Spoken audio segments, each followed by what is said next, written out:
Welcome everybody. Welcome to our annual MA Showcase. This is for our MA in Arts Management.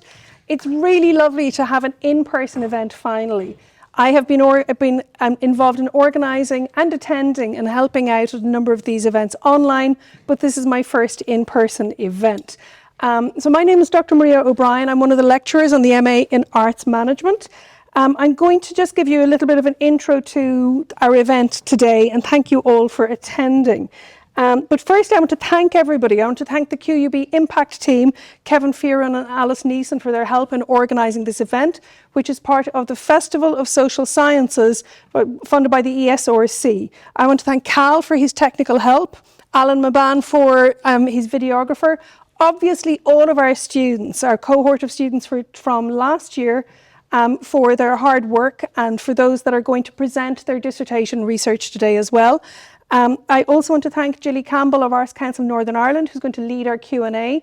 And particularly I want to thank Dr Christina Ballico from the Department of Music from University of Aberdeen, who is our keynote speaker today and is going to talk about music cities. So what we're going to do today, this afternoon, after I finish in 2 or 3 minutes, Kim Marie Spence, our subject lead on the MA in Arts Management, is going to talk to you a little bit about what the MA in Arts Management is and what our students do and where they go. We are then going to play 4 videos from our students, and which will take approximately 3 to 4 minutes each. 3 of those students are present here today to take part in a Q&A.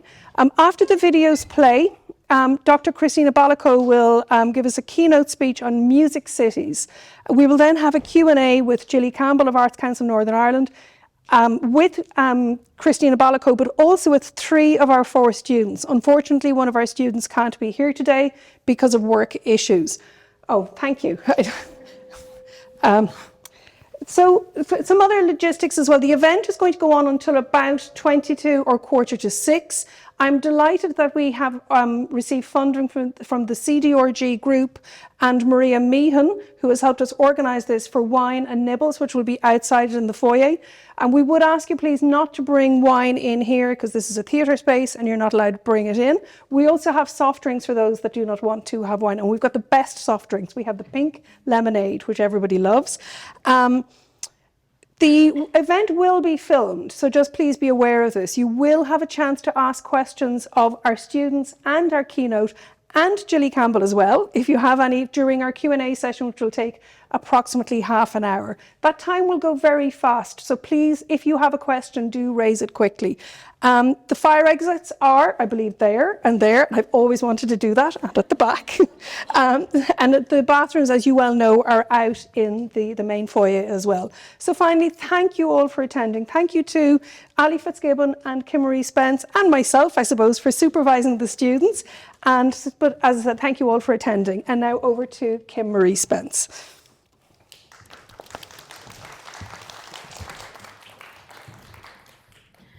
Thank you, everyone, for coming tonight. All right, I think everyone can hear me. So Maria O'Brien has given us a great introduction. And so I will start with, what is this QUB AMC? So QUB AMC, which is a hashtag you'll see everywhere because we're very popular, is Queen's University Belfast Arts Management and Cultural Policy. And that is the MA, which is the center of the showcase here tonight. I should introduce myself. I'm Dr. Kim Marie Spence. I'm the subject lead and the MA convener for Arts Management. The title today, New Thinking on Inclusive Creative Cities and Organization, actually sums up quite nicely the different directions encompassed within the Arts Management and Cultural Policy program. It's in its 12th year, and we're lucky to have some of the starting leading lights, Dr. Ali Fitzgibbon and Dr. Dave Robb, who started this program. So yes, they're the reasons I have a job. In addition, arts management and cultural policy has evolved so much over the decade. Currently, we focus on a lot of the theories behind arts management, audience development, fundraising, etc. But we also talk about the different, how it intersects with public policy, different frameworks, and also being here in Belfast has been a virtual lab of cultural policy and arts and cultural organization, which is one of the reasons for us inviting different members of that community, including Gilly Campbell, yay. So I'm looking forward to asking questions as well.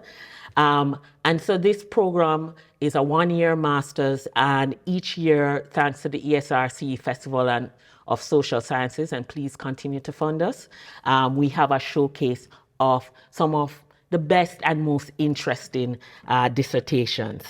In addition to, of course, our keynote speaker, Dr. Christina Ballico, who I will introduce later on. The next part of the program, as per Maria O'Brien, are these fantastic, fabulous student dissertations. And of course, I'm raving because I supervise some of them. And of course, everything I touch is gold.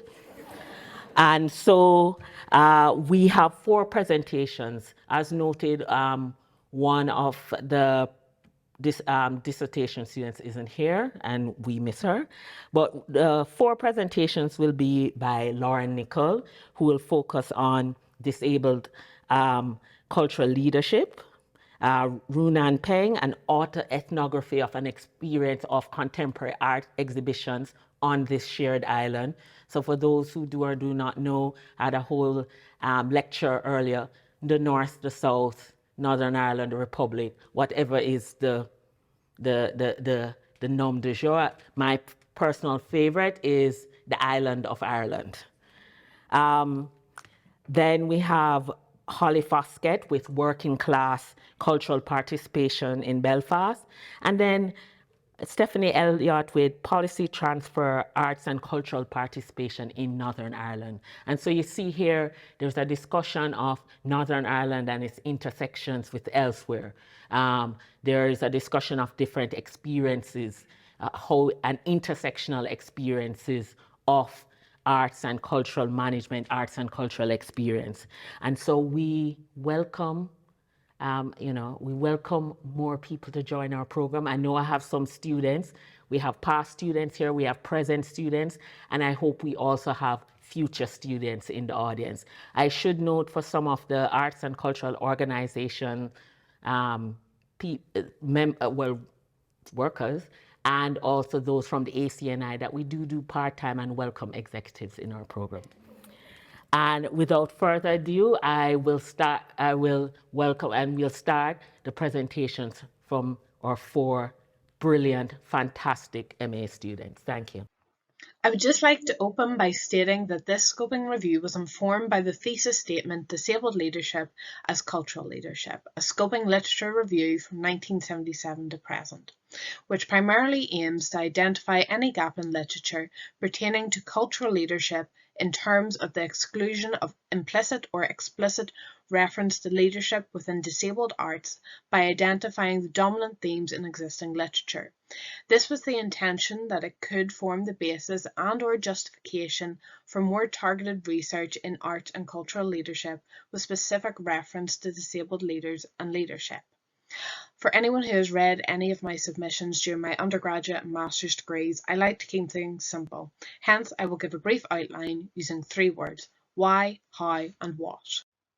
Why did I choose this topic? Only months into the recent pandemic, in June 2020, an open letter to the then Secretary of State for Digital, Culture, Media and Sport from disabled leaders, artists and inclusive companies from across the UK raised concerns over the future of disabled people within the arts and cultural sector, seeking assurances that priority would be given in order to avoid regression in the disability and inclusive arts sector.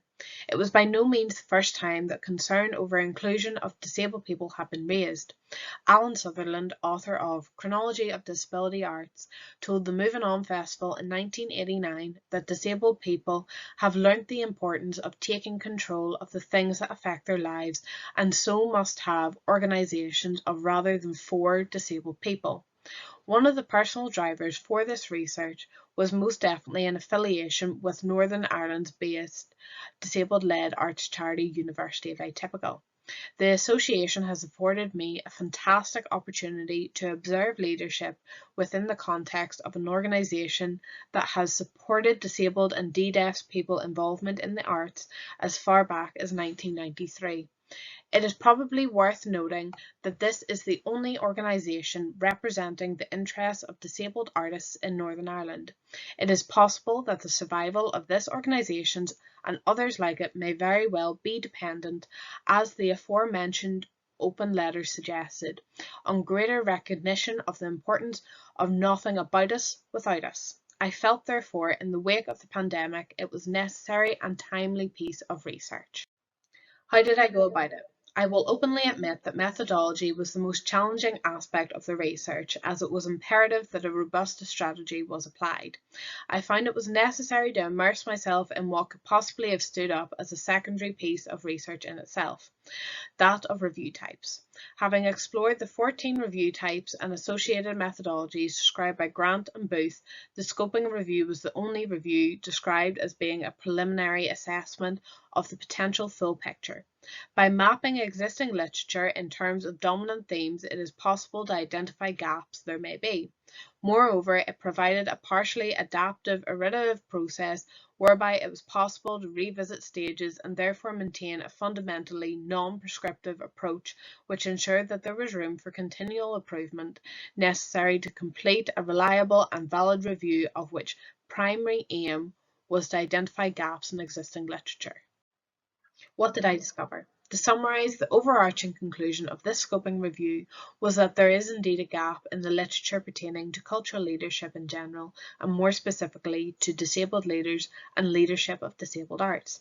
The thematic analysis clearly showing that the main focus is on the mechanics of leadership itself, the largest number of items being attached to innovation and entrepreneurship, with a rather surprising general lack of consensus about exactly what or who a cultural leader should be. This review is therefore important as a baseline or starting point for future systemic review and potentially primary research that may start what may be uncomfortable conversations that I feel are of vital importance for the growth of disability arts. Thank you for listening. Hello everyone, I'm Renan Peng, an MA in Arts Management student at Queen's. I want you to reflect on two questions. Have you ever visited a contemporary arts exhibition? If so, how did the experience make you feel? These questions are linked to my research aim, which is to boost audience engagement in contemporary arts exhibitions. So, I'm going to analyze how curating constructs audience experience. The first findings come from autoethnography, which is a method to reflect my own experience critically as the researcher. I select two contemporary arts exhibitions as case studies.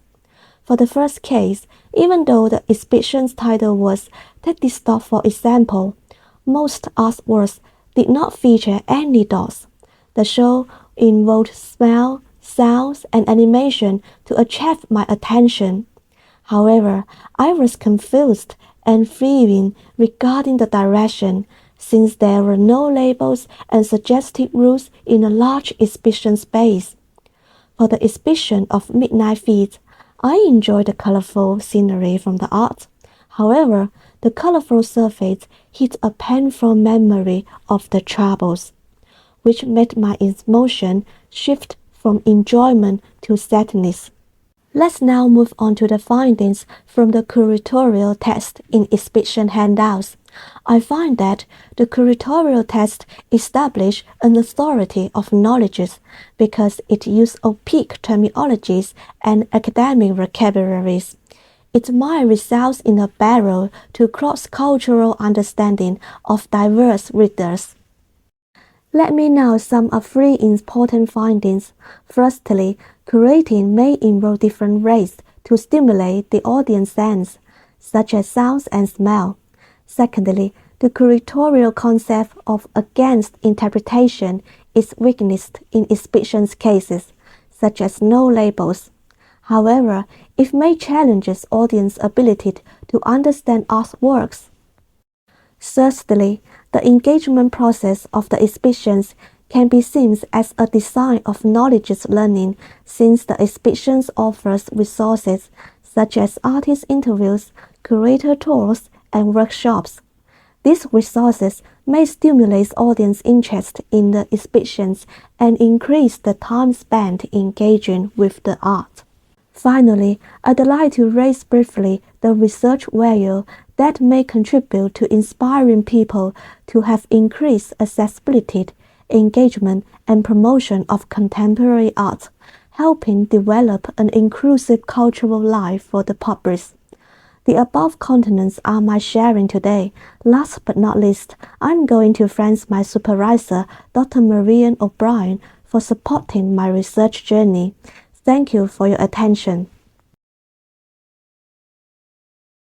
With its history of cultural division, cultural engagement post-Troubles has been an issue of concern, particularly as part of the development of an inclusive cultural policy. Working class cultural engagement is an area of focus given the socio-economic demographics of Northern Ireland and the intensity of division among this group. Exploring cultural identity, expression and cultural policy aspects in the context of Northern Ireland, this research responds to the limited research on working class communities and their engagement with cultural policies in the arts in Northern Ireland. Given the importance of cultural identity in the context of political struggle, culture has been seen as a trigger point of conflict in Northern Ireland between the Catholic nationalist Republican community and the Protestant Unionist loyalist communities. It has been suggested that it would be extremely difficult to make a cohesive and inclusive cultural policy that values and celebrates both communities without backlash or bias. With a lack of cultural policy outlining the priorities of cultural activity and industries in the country, it has been left to the devices of other governmental and public funded bodies to fulfil these aspects and support artistic and cultural outputs. This research focused on one case study titled The Girton Friends, which was delivered by Eastside Arts, an arts-based community organisation based in East Belfast in Northern Ireland. This co-creational project was formed with the local Protestant Unionist loyalist working class fruit band called the Gertrude Star, exploring their cultural expression and identity with the participation of professional musicians to help shape and create new music together. This project was delivered under a cultural funding initiative for the PUL community in Belfast, granted from the Belfast City Council for arts-based activity working within the area of cultural heritage and identity. Through this research, the importance of co-creation as a key factor is in the success of this project, especially in recognition of distinct cultural identities and cultural value. I also identified the important role that local authorities can play in addressing issues of inequality and cultural participation. I found that valuing the cultural tastes and values of working class communities in the arts and culture are key for engagement. However, understanding the cultural tastes and values for these communities is complex, as there is no deemed working class culture, and particularly in the context of Northern Ireland. Culture is a complicated word for many in Northern Ireland, so respect and trust are vital for gaining knowledge and appreciation for cultural forms with layers of identity and heritage for both communities. The significance of this case study is in showing how recognition of the value of the expression of historically politicized cultural forms might have positive outcomes. Using tools of co-creation and trying new musical styles, setting their own terms, wants and needs for this co-creational aspect helps shift the power dynamics in cultural activity and aspects of cultural democracy as an approach for engagement and rewriting a new narrative for this cultural form within the PUL community.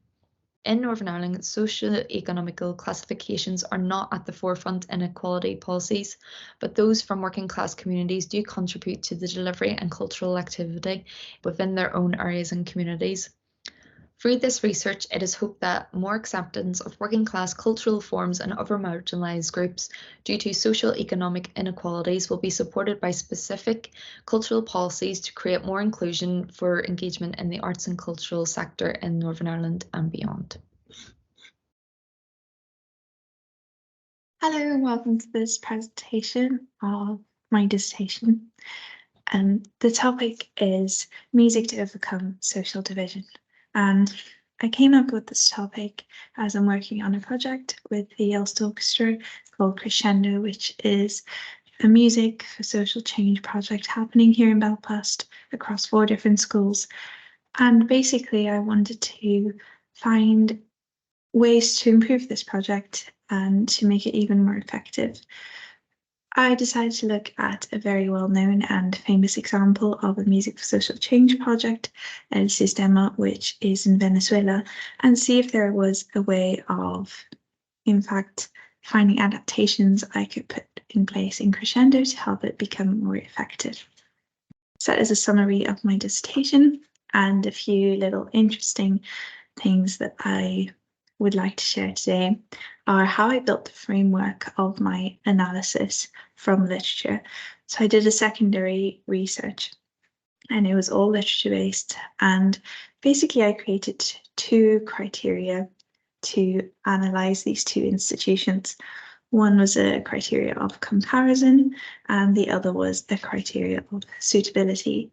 So in order to find adaptations from El Sistema that would be suitable for Crescendo, I decided to compare each institution against a criteria of comparison that I came up with through the literature of Morales, Peterson and Goddell from 2015, where they look at the building blocks of an organization, and I split them down into defining, operational and impact differences. And through this, I decided whether there were striking differences, not that much, or whether they were quite similar. From these differences, I took the striking differences and I put it through a separate framework, which was the criteria of suitability, which I created through Ordena 2010's conditions for effectiveness of social change programs, especially through the youth. And with each one of these differences, I looked at whether they ticked the boxes of equality, sustained interaction, cooperation, and support. And through this, I looked at whether these adaptations could then be put in the scenario of Northern Ireland and came up with a few conditions that could improve effectiveness in Crescendo. And those were sustained interaction, a common place of meeting, and more interaction between the 2 groups. So that was my research in a nutshell, and I'll be happy to talk about it more.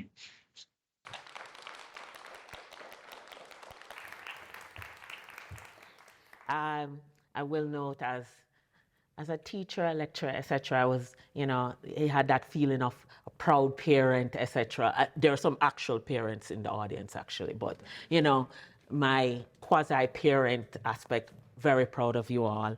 And it was interesting to have all these different look-sees on the Northern Ireland situation from a multiple of different perspectives, which wasn't actually planned. So we don't always only do Northern Ireland, but it was very interesting to see all these different perceptions. So I think in one way where this MA program is contributing to the diversification of the Northern Ireland community. All right, so I'm making a plug here for us. All right, so on to other aspects. I'm here to introduce our keynote speaker, who I was very invested in having come along. And I will not fangirl today. I will, be professional anymore. All right, so tonight our keynote speaker is Dr. Christina Ballico. She is a lecturer in the Department of Music at the University of Aberdeen, Scotland, previously of Australia. That's an inside reference. Some of my students will get that. She is also editor of new book, go and get it, open access, Geographically Isolated and Peripheral Music Scenes, Global Insights and Perspectives with Palgrave, so you can Google that.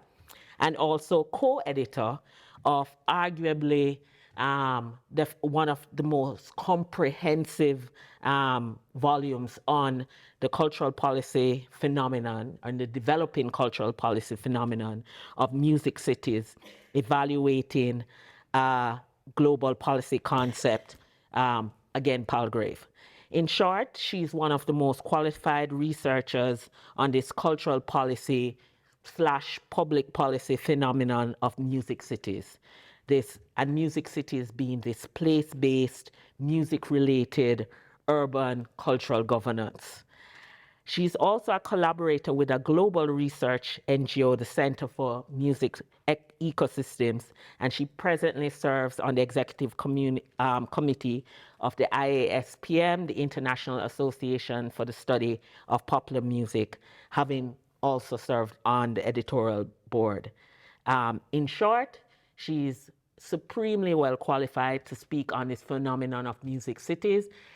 We invited her here, not just because of my own personal interests, although that was a big part, but also because, you know, Belfast has recently gotten the designation of a UNESCO Music City. And as policymakers, those of us in the arts and cultural organizations and the university sector grapple with what does this mean for Belfast, who else to give us some insight than Dr. Christina Ballico. Thank you.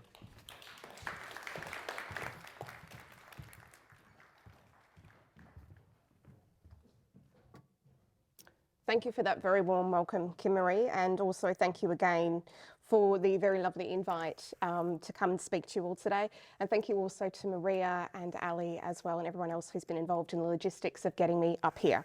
Evidently, my move to Aberdeen earlier this year was quite fortuitous. So, Music City frameworks leverage place-specific music histories, heritages, and/or present-day music activities for a range of social, cultural, and economic benefits. Globally enacted, the number of city-based applications of these frameworks has grown exponentially in the last decade. And that's reflective of an increasing recognition of music's vital role in the everyday life and its capacity to contribute strongly to place-based creative and cultural identity initiatives. The global growth of this movement can be tied to three key developments which primarily took place in 2015. An increase in designations through UNESCO City of Music program, the publishing of the Mastering of a Music City Handbook by the International Federation for the Phonographic Industry and Music Canada, and the establishment of the Music City Convention by commercial consulting firm Sound Diplomacy.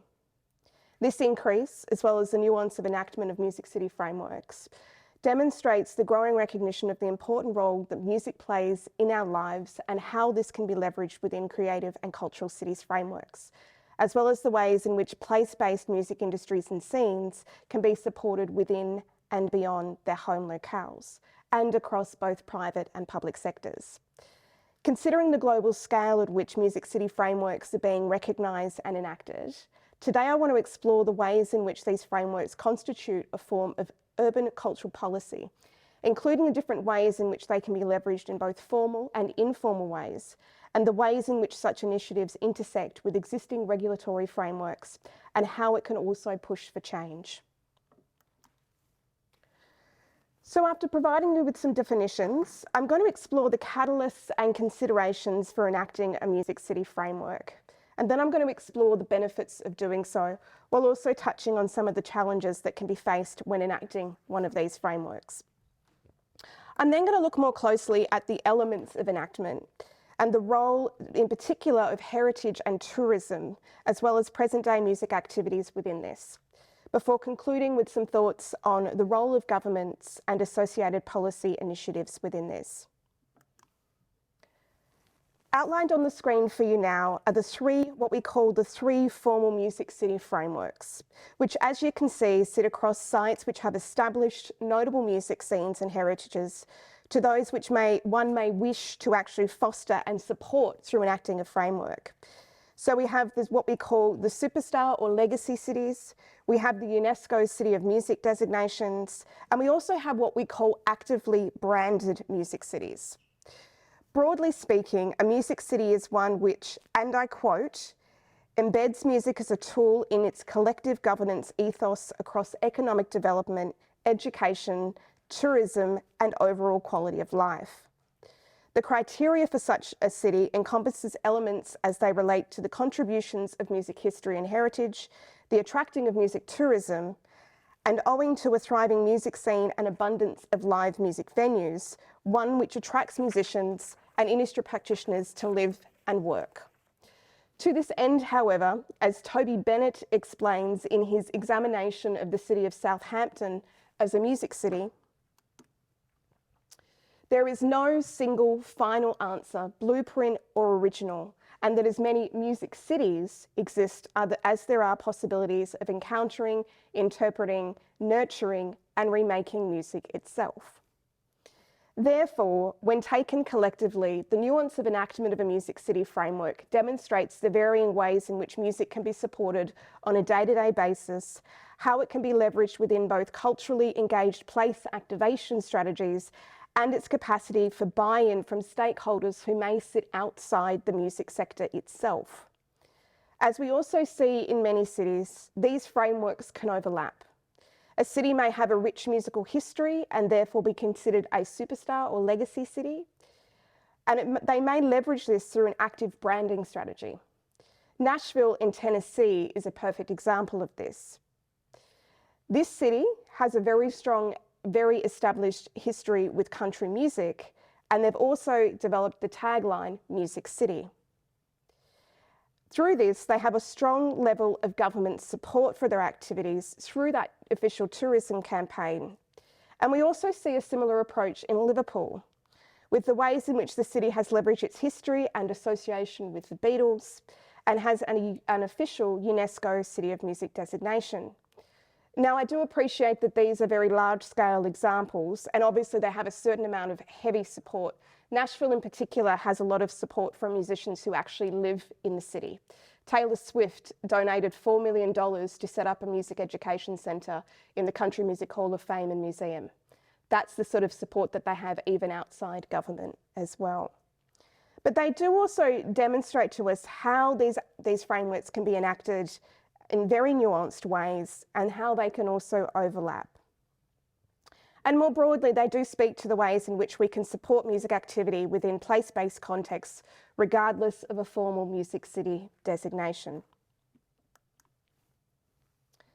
Owing to the nuance of enactment, the application of a music city framework requires the consideration of a range of factors as they relate to the identified needs of the music sector, the current and desired levels of music activity, the existing support mechanisms in place, and that might be government arts policies or associated funding measures, and the support of stakeholders within and beyond the music sector.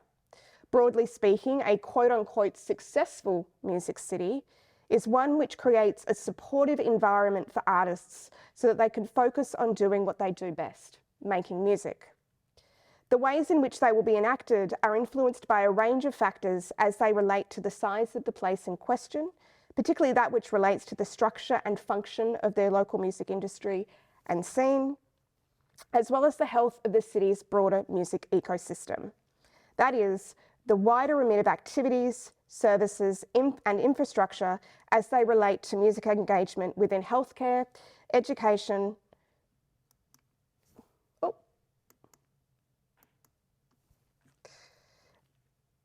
hospitality, transport services, information technology, and also community settings. And they can influence the ways in which music is able to permeate beyond its local scene and industry-specific functions. When we consider the ways in which the music city enactments can support engagements beyond their home locales, particularly in relation to the ways in which it can be used to drive tourism, aspects such as local music heritage and the capacity for engagement with live performances become heightened. In turn, the decisions to enact a music city framework can encompass wishing to diversify a city's tourism offerings, such as in the case of Kingston in Jamaica, to leveraging the success of particular sites of activity, such as what has happened in the Fábrica de Arte Cubano in Havana, Cuba, and apologies for my terrible pronunciation then, a desire to support community engagement through music-related heritage in museum spaces, such as in the case of Birmingham in the UK, and also in educational institutions, such as the Conservatorium at the University of Missouri, Kansas, this particular institution drives a certain amount of student-based population to the city that was leveraged in Kansas's music city enactment. Furthermore, the desire for local music sectors to garner more government support and assistance for their activities And legitimisation in the process has also been a key factor in deciding to commit to enacting a Music City framework. The cities which enact Music City frameworks experience a range of social, cultural and economic benefits from doing so. Enacting such a framework can support the legitimisation of place-based music industries and scenes in several ways. This can include the legitimisation of present-day music activities and associated histories, the capacity for additional support and regulatory reform, and the development of networks within and beyond home locales. And a useful example of this can be the benefits garnered through getting a UNESCO City of Music designation. So, as you can see on the screen here, we have the legitimisation of music activities and histories. And so this may be that through the engagement with specific cultural and creative identities within a targeted framework and set of activities in particular, such as the Music City branding, those sorts of campaigns, can support the legitimisation of music as a cultural good and demonstrate a wider recognition of local music talent within the city.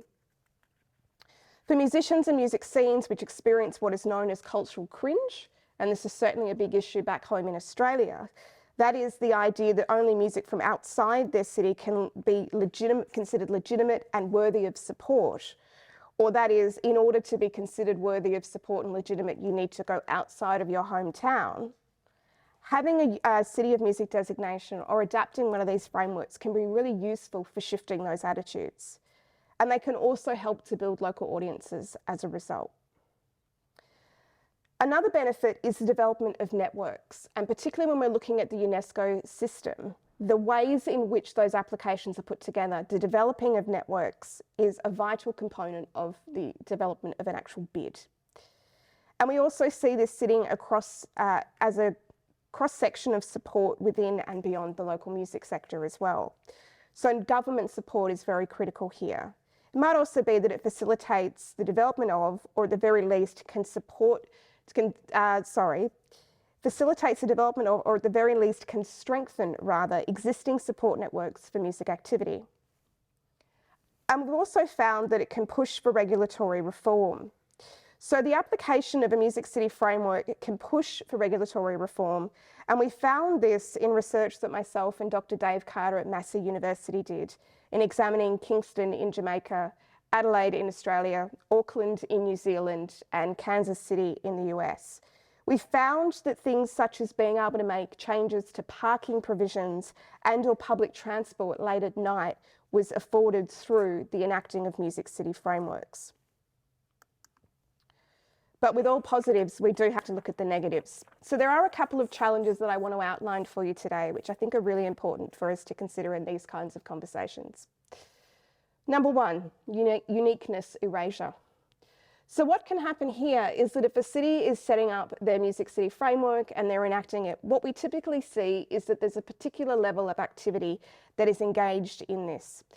This could be historical activity, it could be a certain genre, it could be certain bands, it could be certain venues that are leveraged within this. But what it can actually do is it can erase the nuance and the intricacies of a music scene and of a music industry. This is a particular challenge in cities such as Liverpool, owing to the tension between the history of the Beatles with that particular city, and I'm sure anyone who's been to Liverpool knows the second you're there, you know it is the home of the Beatles. You cannot escape it. I love Liverpool. I do want to put that out there as well. But we do need to have this conversation. It does create some tensions when it comes to how do you support the present day activity as well. We can also see this in other cities such as Seattle in the US, with its rich history of grunge.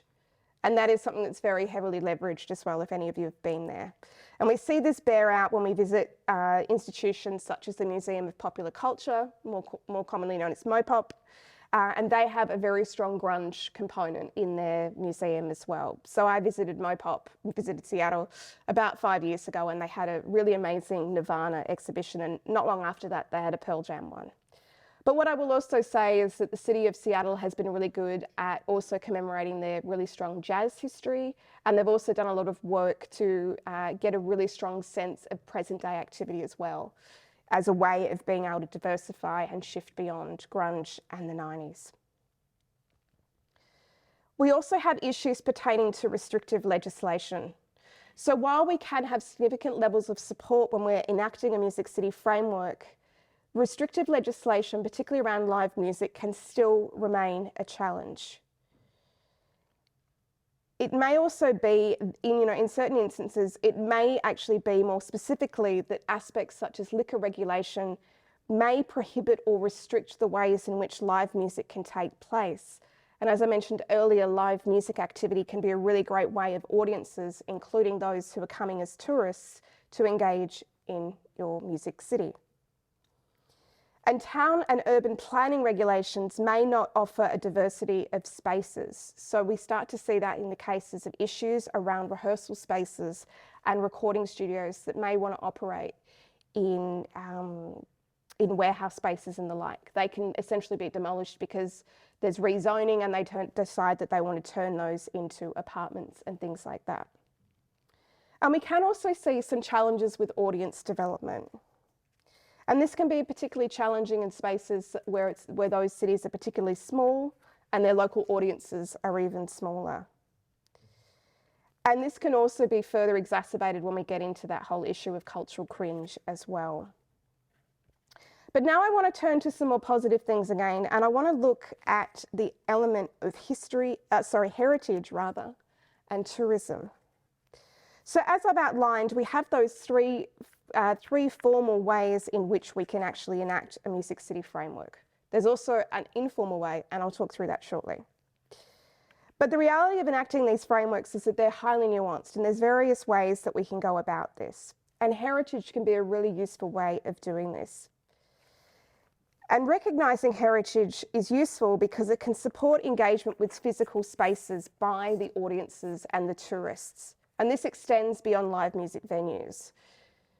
So it might actually be that, you might have activities as listed here. You might have walking tours. You might have things such as plaques commemorating places of note where people were born, where recording studios maybe used to operate. When I was in New Orleans a few years ago, the name of the recording studio escapes me, but it was turned into a laundromat. But they still have plaques and things like that and photos up on the wall showing you that it used to be this particular recording studio. The old CBGB site in New York, which is now a John Varvatos clothing store, don't look at the prices, they have done a really good job of recognising the history of that space that they're in as well. You walk in and you still have the same roofing and everything in that site that used to be there. There's lots of posters and things like that on the wall. They've kind of, in some ways you could say they're gentrifying that idea, but they have worked with it quite nicely. But history such as this can also demonstrate the richness of scenes present in a city. This can be, and often are, showcased in a variety of ways, as is listed here as well. So if we look at Liverpool and Nashville again, we can see that they've engaged a broad cross-section of these initiatives. So in Nashville, for example, you have plaques, you have a Hall of Fame, you have streets being renamed, you have a massive museum and associated exhibits as well. And we see similar things in Liverpool. But in cases such as Austin, Texas, the home of the annual South by Southwest Music Festival and the Austin City Limits Festival, there have been a range of commemorative plaques and statues of notable musicians such as Willie Nelson and Stevie Ray Vaughan. And the joke is that the water gets up to Stevie Ray's shoulders, we're all in trouble and it's flooding and you need to leave. And those are two musicians that spent a lot of time in the city. And what's really interesting there is that Austin historically has been a very suburban city. So a lot of the places in which people would go and watch bands play, go and watch Stevie Ray and things like that, they don't actually exist anymore, and they're not easily accessible in the city because they're not in that downtown core. So there are certain things that they've done there to sort of try to make up for it. We also see that music tourism is increasingly recognised for its capacity to drive economic development and to support the functioning of broader localised place-based music industries and scenes. But heritage relies on history and how we memorialise it. The present-day industries and scenes will also be vital, and I want to talk about those now as well. And they arguably also stand to benefit quite strongly from this. And this is kind of why we do it, right? We want to help the musicians of today and work with what we've got in the past. So, I want to just introduce to you the idea of a music scene. Okay, there's a few different ways we can sort of conceptualize this, but there's a really gorgeous quote from some colleagues of mine, Johansson and Bell. They're geographers and they map out these different aspects of what a music scene is. And broadly speaking, they say, a scene involves the production and consumption of specific musical styles with collectively shared tastes and activities. A scene can be internally tight-knit with very strong personal connections among the artists involved, or it can be loosely connected.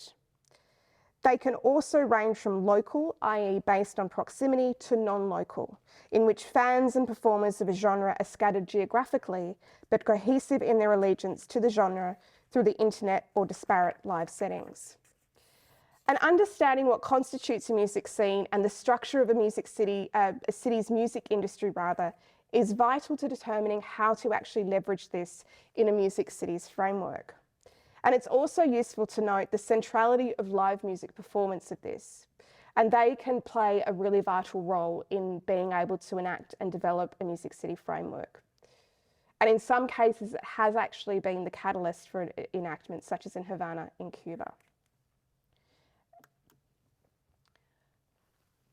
The structure and functioning of a city's music industry and scene. Can I just say, saying music city, music industry, music scene, there's lots of music and my brain is...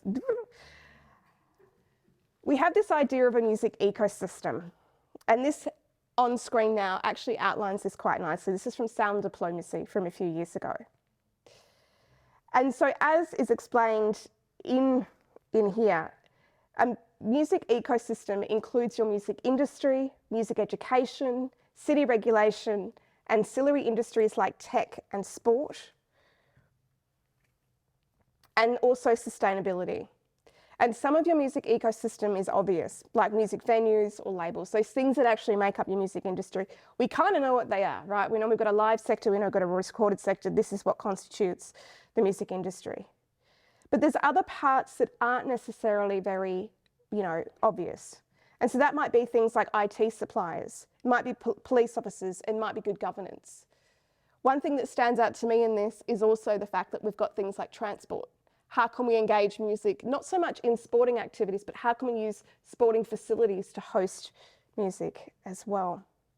And as I mentioned earlier, we do have aspects such as education and educational institutions playing a really vital role in enacting music city frameworks. Now, lastly, that was perfect timing. Lastly, I want to discuss how governments and associated policy initiatives play a vital role in the development and implementation of music city frameworks. And so the enactment of a music city framework can support a push for regulatory change and also help us increase the amount of music and music-related activities, as well as an ease of access for audiences. Importantly, the supportive role of governments, as I mentioned earlier, is a vital element when applying through programs such as the UNESCO City of Music designation. But government regulation can also impact a wide variety of music activities, particularly in relation to that which occurs in space-specific contexts such as live music venues, rehearsal spaces and recording studios. And this space-based regulation is multifaceted in nature, sitting across various regulatory acts, different government departments, and different levels of government, encompassing aspects as they relate to business licensing, liquor regulation, and urban planning. And we know this space is fraught with tensions and varying and at times competing priorities, owing to ongoing gentrification and urban renewal, which has been a strong theme in a lot of work I've been doing the last couple of years. But it's also a space which has underlying tensions owing to the ways in which these spaces are regulated on a day-to-day basis. A live music venue, for example, which is typically primarily licensed in regards to the ways in which it can provide the public with alcohol, will have to engage with a liquor board or similar for this license. In addition, the police and/or health department might be involved in the decision-making process, and in some cases are able to halt a new venue being established. The hours of operation, including the day and time, are determined primarily by the licensed hours. So those are the hours and days of operation for the actual venues, rather. That will influence when it can host live music. And it may also be required to have a food service running concurrent to live music activity, which can see venues having to have kitchen staff on hand until an hour before closing and things like that, which can make it cost prohibitive. We also see that the placement of venues within particular neighbourhoods may also be subject to town and urban planning priorities as well. And as a building, it will be required to meet particular building codes as well as parking space requirements as well. And as it hosts live music, we start to see noise regulations come into play too. Similarly, as I said earlier, rehearsal spaces and recording studios may operate in warehouse spaces which sit within industrial zones, which may be rezoned in order to be redeveloped into residential areas. And Chris Gibson in Sydney has done some really fantastic work on that in Marrickville in particular. And as we can see here, this space is complex when we consider it in terms of the regulatory environment. That said, challenges in this space can be positively mitigated through initiatives such as designated entertainment precincts, rights of first occupancy and agents of change principles, heritage designations and arts funding models which can support the protection of spaces and assist in allowing musicians and other industry practitioners to engage in their work. And this is also where what we would call informal Music City approach is really useful as well. Advisory bodies, or music offices, they might be called an advisory body, a music office within government departments, can work to facilitate an ease of engagement between regulators and the music industry. This is important as a lack of understanding of the parts of government regulation can cause significant challenges for cities, and that includes those already designated as UNESCO City of Music, for example, in actually being able to support a vibrant local live music sector. We found, myself and Dave Carter found in our review of various cities that were designated City of Music by UNESCO, that having that designation was supported them being able to overcome regulatory challenges as well. But as I say, these kinds of things around networks, building relationships between different departments and different people within the sector and outside the sector are really, really useful. In some cases, such as Auckland in New Zealand, they were able to push for changes to their public transport infrastructure, which supported their nighttime economy and helped support more live music. In Kansas City, not only did they leverage their university and their student population, but it also supported them being able to have music heritage recognised by government. And in Kingston in Jamaica, they were able to establish more prominent physical spaces for music activity through having that UNESCO City of Music designation. And that was also the case in Adelaide in Australia as well. So in conclusion, today we've examined the role of the multiple approaches which can be taken in enacting a Music City framework. The ways in which the catalyst for enactment can also work to drive tourism and heritage has been discussed, as well as the capacity to leverage particular spaces or activities or music education institutions has also been explored. And as we've seen, Music City frameworks leverage heritage, tourism, history, as well as present-day scene and industry activity, and the broader music ecosystem, and importantly, governments play a really vital role in their enactment and success. Thank you very much. Absolutely wonderful. I'm really inspired to do a lot of research, not only because I want to go to all the gigs, but I also want to do all the travel. And I'm also kind of really struck at how important law is. Some of you know, and some of you don't, that I'm a lawyer by background, and it does often come into my cultural policy research, but particularly in issues like this, you can see the significance of regulation as well.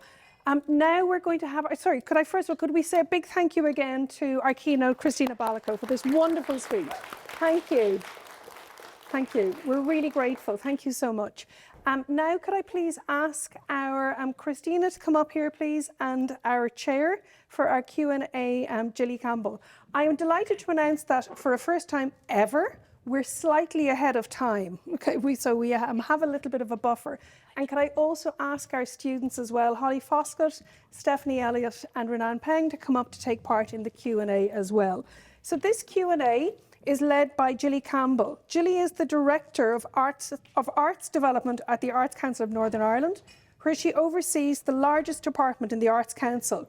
The department provides funding support to artists and arts organisations through its Exchequer and National Lottery funds. Formerly, she held the role of Head of Participatory Arts within the Arts Council, overseeing the arts and disability portfolio within this role. She led on the Council's DDEF, Disabled Artists Support Fund, provided by the Department for Communities, which delivered much needed emergency support for DDEF, disabled and neurodiverse artists during the height of the pandemic. Previous to this, she was the Council's Drama and Dance Officer, a position she held for over 16 years. Gilly has developed significant international partnerships between the Arts Council of Northern Ireland and key partners such as the British Council, the Northern Ireland Office, Brussels and the Northern Ireland Bureau, Washington and New York, to support and promote the work of Northern Irish artists internationally and develop successful international exchanges, platforms and residencies.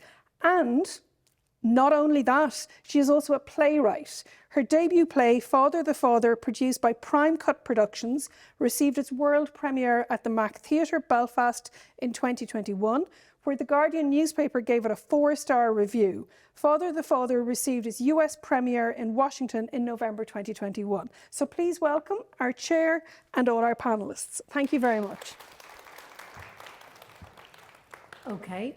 Well, thank you very much indeed, and thank you, Maria, for that very kind introduction.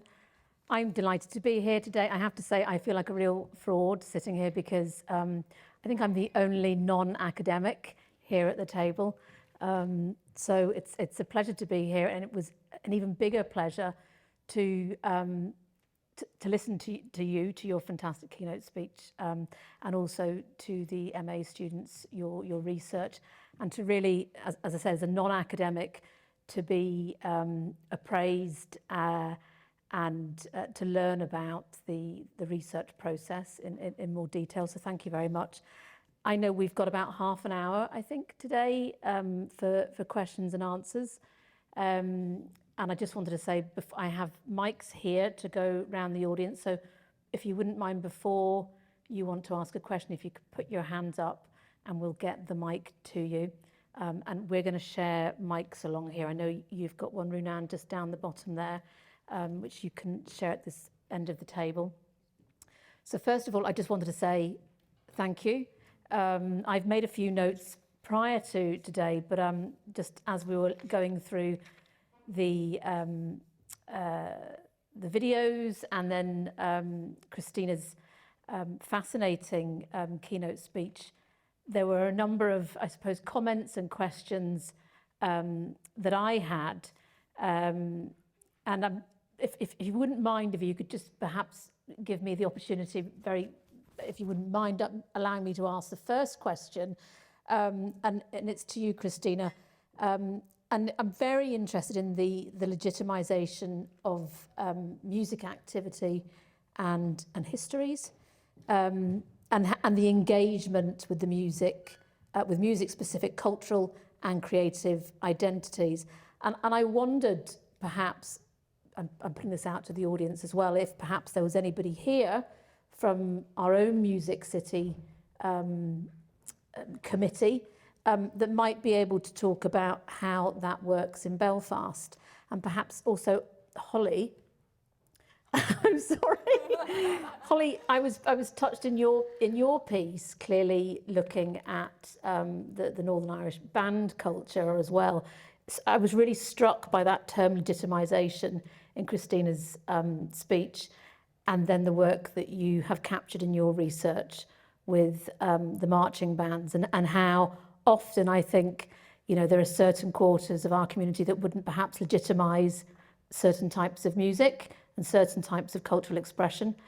I And I wonder perhaps, I mean, this is turning into more of an interest of mine, but it's about, again, it's about the kind of the class. It's about what do we see as music which is legitimate. And have you come across, Christina, in your work, your research, your practical experience, areas of contention around the legitimisation of music? Yeah, look, is my radio mic still on? You can take this mic here. Okay, cool. Yeah. Yeah, I can't think of any specific examples of any cities in particular, but one of the things that does come to mind often is we have these conversations around what is called high art and low art. And so high art is classical music, it's those sorts of forms of music, and then you've got the low art, which is broadly all the popular and the contemporary stuff. And one of the things that I do often see in cities is that the classical sectors are very heavily supported through various government departments, government funding. They get they can, through the kind of programs they run, actually have sponsorship, long-term sponsorship with certain organisations, whether they be agricultural. In Australia, there's a lot of mining money that goes into it, which actually now people are starting to divest from because we're in a climate crisis. We can't be doing that anymore. But that's really where those tensions lie. It's through who's allowed to have the money, who's allowed to get the money in a certain way. And what we can sometimes see is those contemporary sectors aren't necessarily valued or advocated for in the same way. And there can also be challenges there if you have not-for-profits that are getting a lot of government money to provide advocacy services, but they're kind of going to have to bite the hand that feeds them. So one way that can be supported in terms of that legitimisation is through actually having that active branding, having those campaigns that really promote that local music activity, get that out there that people can go and see bands any night of the week. This is where to go. These are the kinds of acts and things like that, and do it from your hometown. Mm-hmm. Where I'm from in Perth in Western Australia, we had a whole bunch of bands about 15, 20 years ago get really, really successful. And while we really valued them locally, it actually took them getting the success, nationally and internationally for us to go, hang on a second, we have a really amazing music scene here. Mm-hmm, mm-hmm. And so it's about kind of having those conversations and actually wanting to support and wanting to nurture the music in that way. Thank you. Holly, do you have anything to say about that in relation to your experience working with Eastside Arts and your research? Just to let you know, I'm really nervous, so if I go a lot, that's just my personality, I think.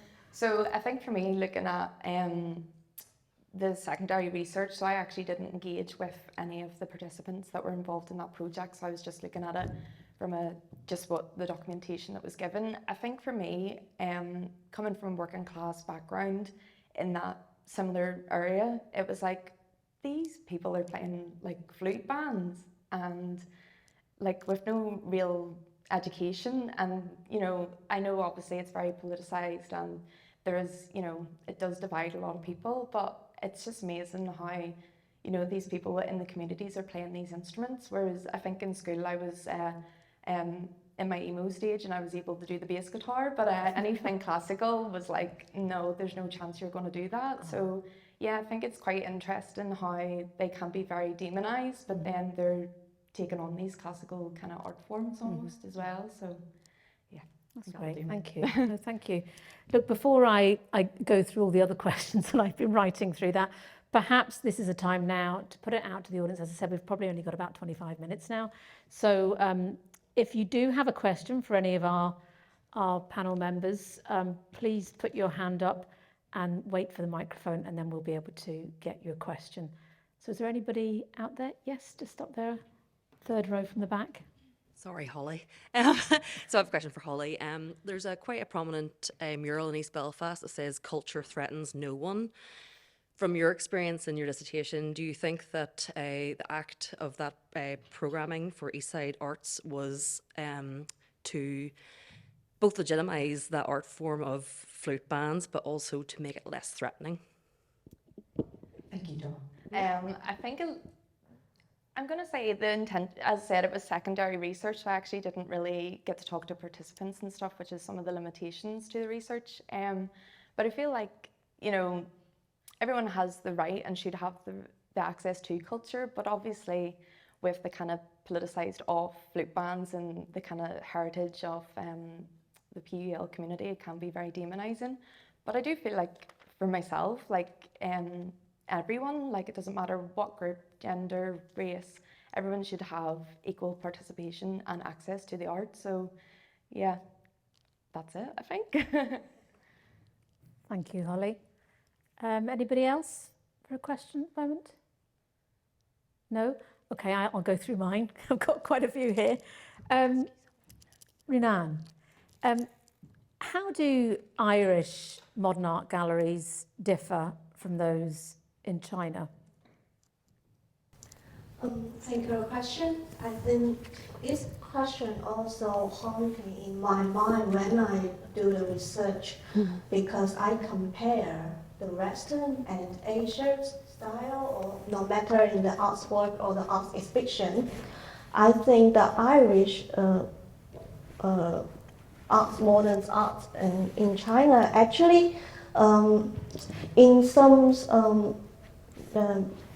cities like Shanghai and Beijing and these kinds of large-scale city, the exhibition there actually there is quite similar with the Irish exhibition because the artists maybe they already in their in the middle of their career, maybe they have a good reputation, so they have the opportunity in Irish. Like in the Northern Ireland and Ireland, and also can have the shows in China. And the second difference, I think, in China, maybe some good reputation artists will be more popular than the artists who at their beginning of their career, because these kinds of good reputation artists, maybe their art will be more, is a good way to invest maybe for some collector. Also, they have more media to share their works, lots of people know. But in Irish, I mean, for example, like the MAC, the Douglas Gallery in Dublin, some artists maybe they just at the beginning, or maybe they have not to present their work in China or wider places in Asia. So, but they also were appreciated by lots of art lovers. So I think in China, maybe people easily to affect by the media or art media to get the information about the art change. And also related to my research, because I just some idea that and a conclusion that contemporary art or modern art exhibition engagement is a knowledge learning process. It means that, for example, the case in the MAX, they offer lots of rich resources like books, art interview, and engaging questions. In this case, in China, maybe, according to my experience, some museum and gallery based on the official support, like the government management, these kinds of gallery or museum, they have these resources to support, to do so much thing to support people engaging deeply. But in some small gallery, maybe because to do this thing needs lots of resources, like researcher to research, or like the marketing team to analyze which kinds of content can be have a good way to show their audience, to engage with audience. So I think that is the two different, because MAC in Northern Ireland also is a charity, but maybe they maybe MAC supported by the Art Council, but I think most of the artwork relied on their own team, not very strong power behind from the government. Yeah, that is my understanding for this question. Thank you very much. I was actually, when I was watching your video, there may be some people who are going to be appalled at what I'm about to say. I'm not a big fan of artist statements. I'm not sure they always improve the quality of the engagement in contemporary arts, and perhaps sometimes can represent one of the most significant barriers to access. And you know, your research picked up a bit on some of the artist statements. What do you feel about that in terms of people not being put off by artist statements? Yes, actually, even though my research is different with Holly, actually my attitude also starts with the work class, because some change in the art exhibition is quite focused on those people who have the higher educational experience before, and maybe from middle class or more rich people, because to meet their taste for the collector investment, something like that. But there is a battle or argument here.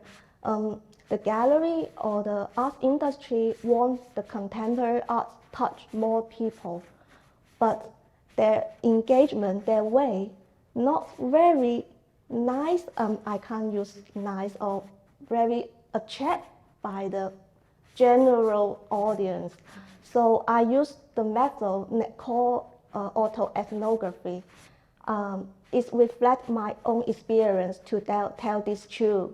If the arts organization or the gallery really want to spread their culture, their artist work, it should notice the most of people maybe not just like, do, or think just your thinking. I mean, if I'm a curator or some curator, I think, oh, I don't need the labels on the artwork because it will damage their sensibility to engage, to feel the art. But if you don't give the opportunity to let them know about this and then leading to go in, I think that is a barrier to stop some people. Maybe they don't have the same art training background or these kinds of hobbies. It's quite hard for them. So that is the value and the purpose of my research. I really want some maybe arts organization or gallery maybe can think about this problem and let the artist more accessible, and then to think about how make the people increase our sensibility, not put the sensibility at the first stage. Thank you. Hear from me, certainly. Thank you very much. Stephanie, we looked at your brilliant piece of research on crescendo. And I'm aware of crescendo, obviously, through the Arts Council's relationship with the Ulster Orchestra, and have heard so many good things. The outcomes, the impact has been really quite significant. And clearly you're very passionate about it. I chatted to you briefly before the videos. Could you talk perhaps a bit more about the Crescendo project for those of us in the room who might not be aware of the project? Of course. Yeah. So Crescendo is a community partnership project between East and North Belfast, and basically we have music tutors coming to 4 different schools, and we give music lessons in these 4 schools to every single student in 4 whole schools.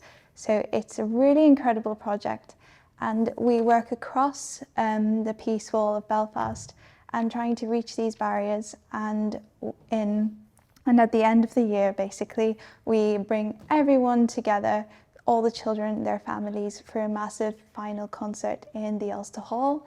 Those are for the P7s and P3s, which are like our big landmarks of the programme. And then we have P1s and 2s, they have little showcases in their local communities. So it's an incredible programme, and I just absolutely love it. I could talk about it all day long. Thank you. Christina, one of your slides looked at the ecosystem slide, and I was really I have an interest in arts and health, And I was particularly interested in the health and well-being box. Are you able to say something about the impact of music cities on health and well-being? Yeah, sure. Thank you. So there's a few ways to look at that.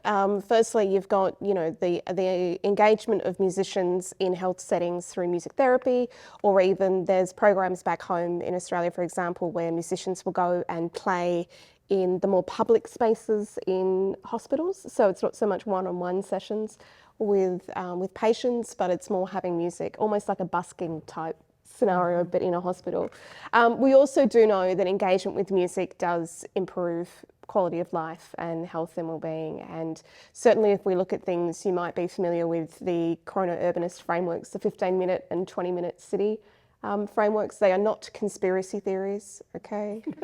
They are genuine planning approaches which actually help you live about 90% of your day-to-day professional and personal life. And one of the elements of those, of what we consider, you know, the social goods of a decent life, is having access to music, and that can really help well-being. It can help a sense of community and feeling engaged with your community, a sense of belonging.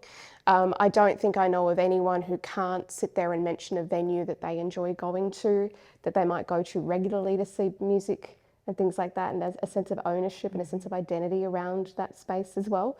And that certainly also helps, you know, with health and well-being and feeling a sense of community and feeling a sense of belonging as well. So in the ecosystem framework, health would likely be more in those more traditional sort of health-based settings, but we can also sort of draw that out and look at it in terms of, you know, health and well-being in a more nuanced way as well. Okay, thank you. Are there any questions that have been formed? Oh, that's great. Thinking caps have been on. Ali? Oh, sorry, I didn't see you. Were you going up the stairs? I'm sorry. No, it's all good. We'll come to you next. My question, thanks. My question is actually for Stephanie, and it may reflect on others, but I was very struck by what my understanding of the El Sistema approach is, this idea that the music is completely integrated into the school curriculum every single day. And I was struck, I noticed you in your table, you had, you know, El Sistema was working every day with the children, and the program Crescendo is working every week, which I'm sure is a question of kind of resource and things. Could you talk a little bit about how the school has, how the schools involved have made the jump into having that level of sustained engagement? What kind of barriers or challenges did they face in bringing that into what's already a very crowded school day? That is such a good question, and something I was actually working on today. So it's really difficult when you're trying to bring a program into an already existing institution. And the schools have been amazing in collaborating with us. So the big difference between El Sistema and Crescendo, which is quite a barrier, is that El Sistema is an outside of school program. So the children go to it every day and they have their own place. And Crescendo, we've implemented ourselves. We've gone into schools to try and reach these bits of community that we might not be able to access otherwise. So the barriers that school have are, of course, the coordinating of it, because our tutors come in every week and they have a sort of time, but you know, then swimming comes on and PE comes on, or the tutors that we hire are freelance musicians who have an existing career as well. So that's also quite flexible, and the schools have been really great in accommodating that, but how do you fit that into a timetable of a school? So it is such a big challenge, and we've been running for 7 years now and there's still no complete solution, but it's all a matter of communication. So trying to link up between teachers and tutors and the organisations involved, and just trying to smooth that pathway in communicating better, better scheduling, better just open communication would be the key to that. Thank you. And this person up here, just on the third row from the back. My question is for Stephanie again. I was wondering, since the implementation of Crescendo in the two schools, have there been findings or research of rise in academic results or even rise in student mental well-being with music being so thoroughly implemented into their school? That's also a really great question. And yes, there has been. So one of the partners of the Crescendo program is actually Queen's University, which is amazing.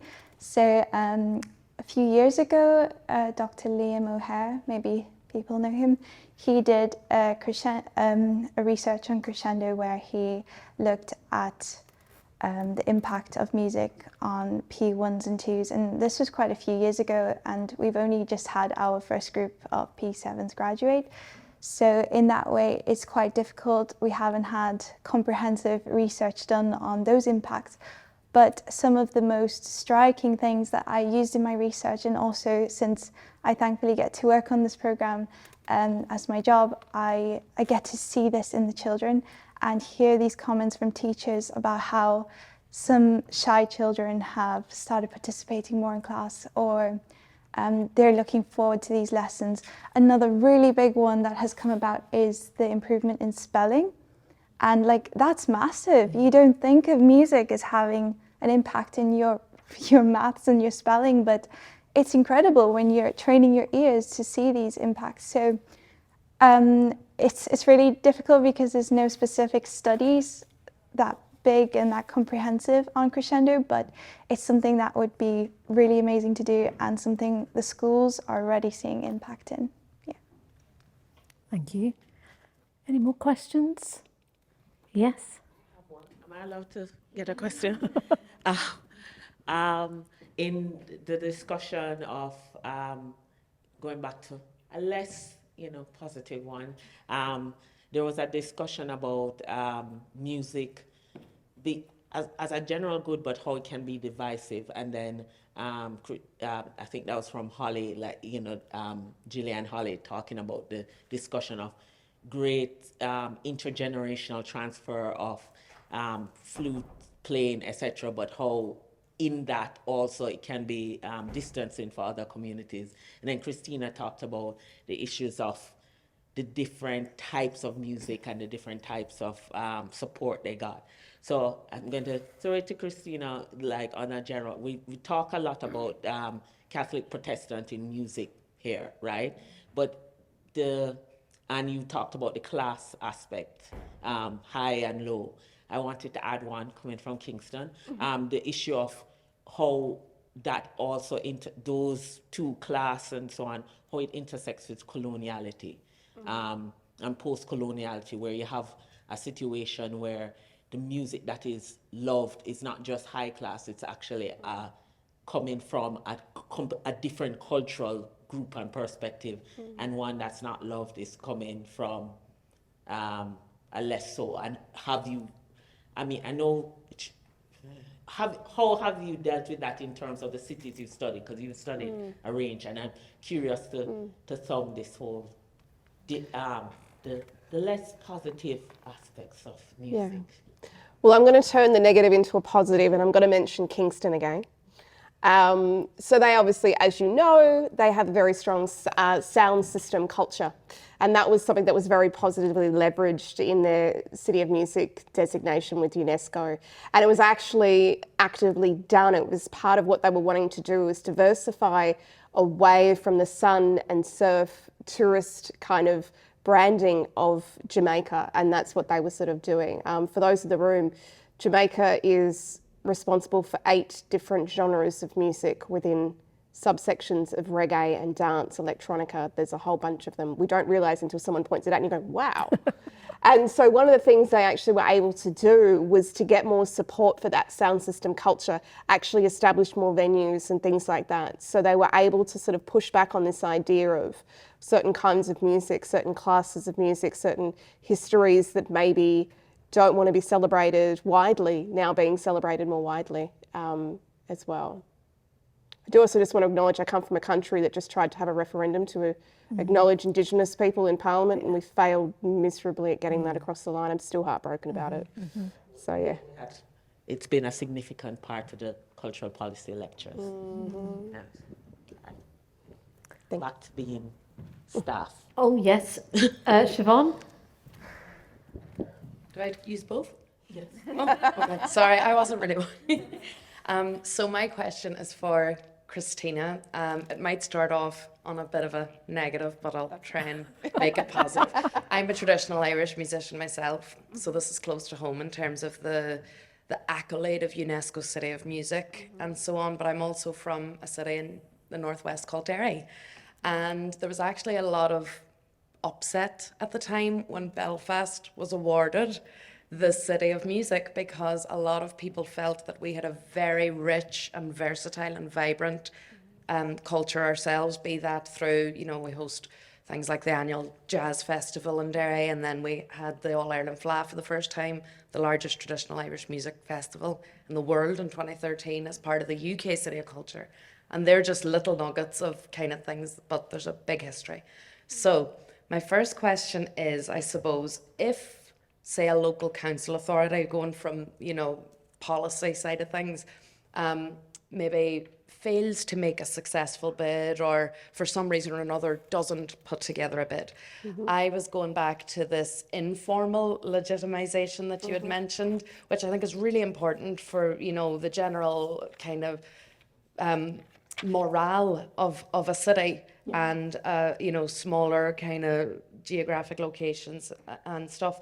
So I suppose I'm thinking, if the local council authority doesn't successfully make a bid, if other bodies or departments are, you know, at capacity and can't make a bid, and you're kind of in a limbo like Derry, have you had any examples, or within your research seen the power of the people to kind of get something across the line formally, and or how would one implement that into a cultural policy or a governmental policy in order to formalise?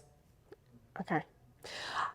Firstly, I just want to say there was a similar uproar when Adelaide in Australia was designated City of Music. Melbourne were very upset that they didn't get the designation, quite upset that Adelaide was the first. Kim Marie's like, yep, I was there. So that sort of upset between, you know, different cities feeling that they should have been able to get a bid across the line, and, you know, and things like that. I think in some ways it almost speaks to any sort of bid you want to put in. More power behind it can sometimes be the difference in what gets it across the line. I think in those cases where maybe the bid doesn't work out, I think sometimes we just need to remember that the work itself isn't lost, right? So through going through that process of developing a bid and things like that, you're going to be developing networks, you're going to be getting to know each other better, you're going to have a greater understanding of your scene, of your city, the sort of music that's being created, what's important, that heritage. There's sort of that process that you go through, essentially an audit, to get a sense of what's happening. So my advice would be is don't be dissuaded, don't be demoralised through not necessarily getting the bid, and think about how those existing networks, those relationships, that knowledge creation that's gone into the process of trying to get that bid, how you can leverage that. And I can't think of anywhere in the world that would not benefit from having something like a music officer or some kind of advisory body in government, whether it be at a council level or at a state government level, because there can be, I don't think you have state governments necessarily here, so maybe the nomenclature is going to be lost. Australia, we have federal, we have state, we have local and council. Yeah. Northern Ireland. Yeah. I don't think at any city, I don't think of anywhere in the world that wouldn't benefit from having more advocates in government that are there to develop and build those relationships and support the activity. So yeah, my advice would be don't be dissuaded and just find the workaround, and who knows, it may be something that, you know, a few years from now, because it's not that, you know, you can only have one city of music in a country. There's plenty of examples where... It was just so unique here. I'm Yeah. Arts Council, by the way. Okay. I'm Arts Council, but from Derry. From Derry, and as I say, a musician, so that's why it was of interest, because of the Derry Belfast. Also not anti-Belfast in any way. Love Belfast, live here, please don't mob me on the way out.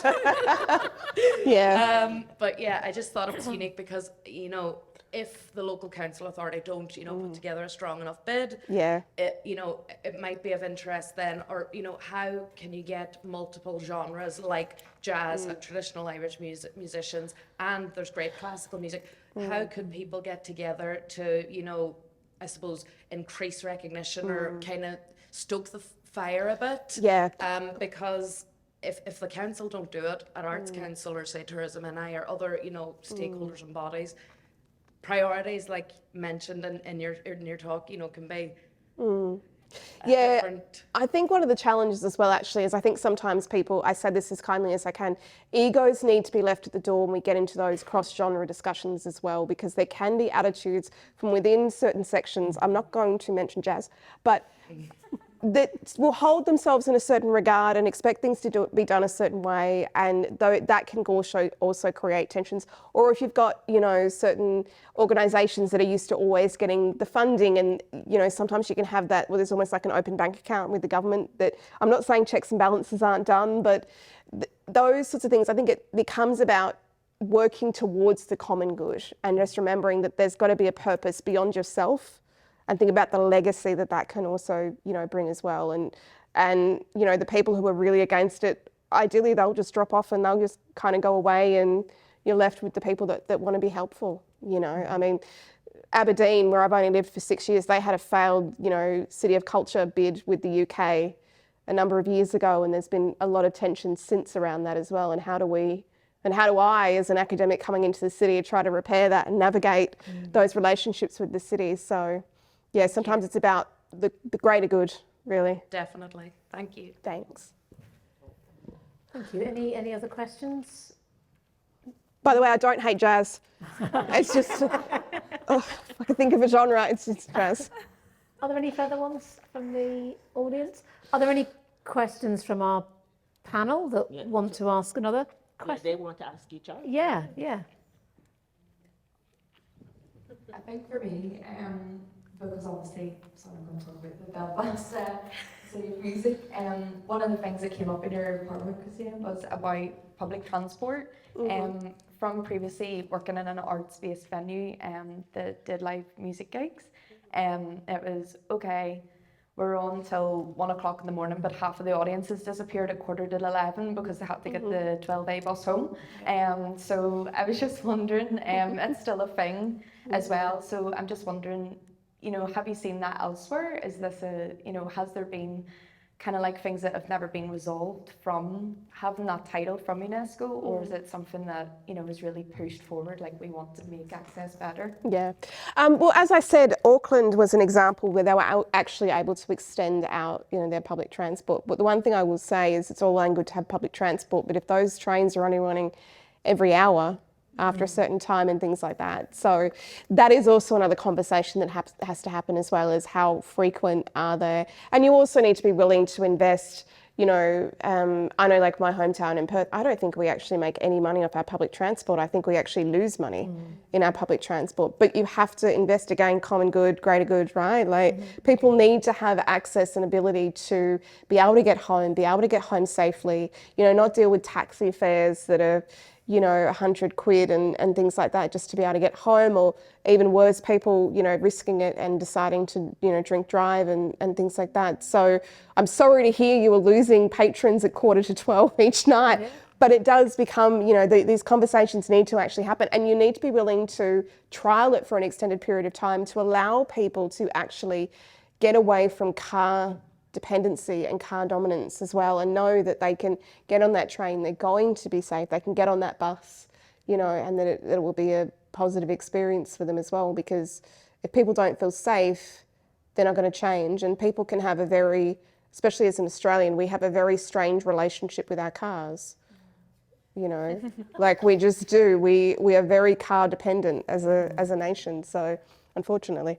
So it's also about that, you know, giving that investment to be able to change those behaviours. Even when the regulatory reform happens, don't just go, oh, we trialled it for 6 months and it didn't work. Trial it for 6 months, have a look what did or didn't work, maybe make some adjustments, you know, maybe invest in some research to find out what people actually want as well, you know, whether it is, you know, maybe it's an adjustment, maybe it's not on the hour, maybe it's the half hour, maybe it's on the quarter of the hour, you know, those sorts of things, maybe that's where the adjustment needs to happen, you know, as well. So yeah. Thank you. Thank you. So any other questions, or what like? Yeah, well, on the money. On the money, okay. Well, if there are no more questions, I'll just Was there any last minute ones? No? Well, I just want to thank Dr Christina Ballico for your really fascinating and engaging presentation. And thank you also to, I should say, I was particularly disappointed that Lauren wasn't able to be here today. I know she had work commitments. I have a big interest in arts and disability, and particularly I've worked very closely with the University of Atypical. So very enthused and excited by her piece, but also thank you to Stephanie, Holly and Runan. And thank you also for everyone who's come today. Really appreciate it. You can't do anything like this without an audience and people turning up. So thank you, and also to those who've asked questions.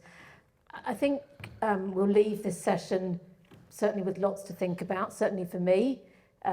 It's the kind of reaffirming of the essential pillars of foundation for successful and meaningful cultural policy, so things like collaboration and partnership,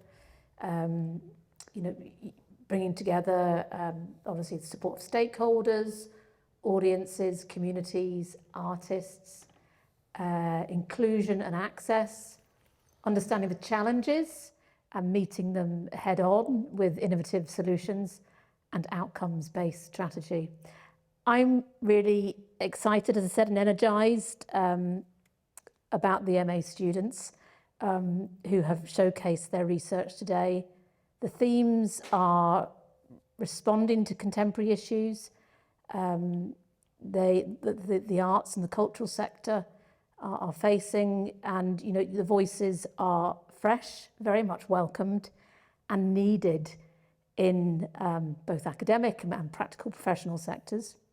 And whilst we navigate a particularly turbulent, fragile time, in the time of wars, local problems, Brexit, climate change, societal problems, all these universal impacts, it does feel very fragile and unsettling at times, but I have to say, your voices and minds and ambitions, I really do think will give us a more fruitful future, which will most definitely look brighter and more inclusive and creative.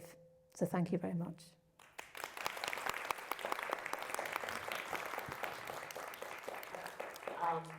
It's at the end, I would want to thank, all the panelists have been thanked, but also thank our moderator, Gilly Campbell, for her just thoughtful, positive, and interested take on the research and the interests of the different panel members, and also for taking time from her busy day, like really.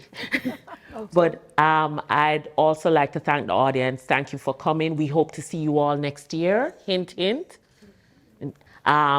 whether as students or otherwise.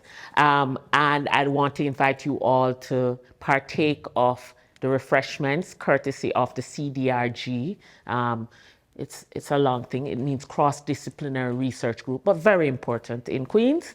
And thank you all for coming, and just congratulations to our students as well.